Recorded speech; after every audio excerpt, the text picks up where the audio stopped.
बादशाह अकबर और उनके नवरत्न बीरबल के किस्से काफी मशहूर हैं। आइए सुनते हैं उनका एक नया किस्सा। गलत आदत का एहसास। एक दिन बादशाह अकबर अपने बेटे की अंगूठा चूसने की आदत को लेकर बहुत परेशान थे। अकबर ने कई तरीके आजमा लिए थे, लेकिन शहजादे की आदत वैसी की वैसी ही रही। अकबर अपने दरबार में बैठे थे, तब उन्हें एक फकीर के बारे में पता चला। कहा जा रहा था कि उस फकीर की बातें सुनकर टेढ़े से टेढ़ा व्यक्ति भी सही दिशा में चलने लगता है। अकबर ने उस फकीर को दरबार में पेश करने का हुक्म दिया। फकीर दरबार में आया और अकबर ने उसे अपने बेटे की अंगूठा चूसने की आदत के बारे में बताया और कोई उपाय करने का आग्रह किया। दरबार में बादशाह अकबर के साथ सभी दरबारी, बीरबल और अकबर का बेटा भी था।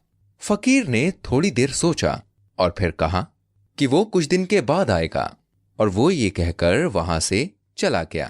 भाई अकबर और सभी दरबारियों को ये बात बड़ी अजीब लगी कि फकीर शहजादे से बिना मिले ही चला गया।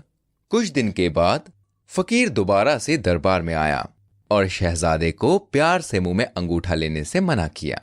उन्होंने इससे होने वाली बीमारियों और मुश्किलों के बारे में समझाया और शहजादे ने भी कभी भी अंगूठा ना चूसने का वादा किया। ये देखकर अकबर को बड़ा गुस्सा आया और उन्होंने फकीर से पूछा, ये काम तो तुम पिछले हफ्ते ही कर सकते थे, तो इतने दिन बाद वापस आके तुमने हमारे दरबार का वक्त बर्बाद क्यों किया?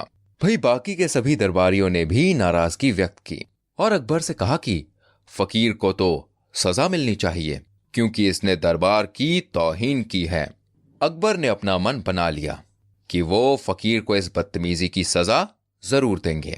तभी उनकी नजर चुप बैठे बीरबल पर पड़ी और अकबर ने बीरबल से पूछा, बीरबल तुम चुप क्यों हो?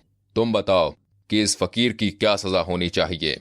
बीरबल ने बड़ी शांति से जवाब दिया, जहांपना ये फकीर तो हमारे गुरु हैं, हमें इनसे सीख लेनी चाहिए और इन्हें एक गुरु का दर्जा देना चाहिए।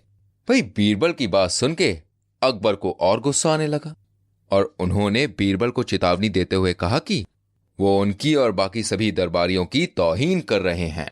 इस पर बीरबल ने अकबर से कहा, जहांपना गुस्ताखी माफ हो, लेकिन यही उचित न्याय है। जिस दिन फकीर पहली बार दरबार में आए थे और आप शहजादे के बारे में उनसे कह रहे थे, तब आप सभी ने फकीर को बार बार कुछ खाते देखा होगा। दरअसल फकीर को चूना खाने की गलत आदत थी। जब आपने शहजादे के बारे में कहा, तब उन्हें अपनी इस गलत आदत के बारे में भी एहसास हुआ और उन्होंने पहले खुद की गलत आदत को सुधारा।